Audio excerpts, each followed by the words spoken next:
The Palestinian death toll from the ongoing Israeli attacks in the Gaza Strip has risen to 27,365, while 66,630 others were wounded, the Hamas-run health ministry said Sunday.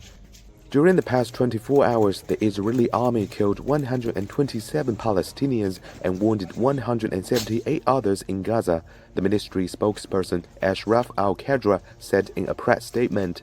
According to Palestinian security sources, Israel's air and artillery strikes continued in most parts of the Strip, with its aircraft targeting dozens of homes in Khan Yunis and a vehicle in Rafah in the south of the enclave. Eyewitnesses said clashes between the Palestinian armed factions and Israeli forces continued, especially in Gaza City and areas of northern Gaza.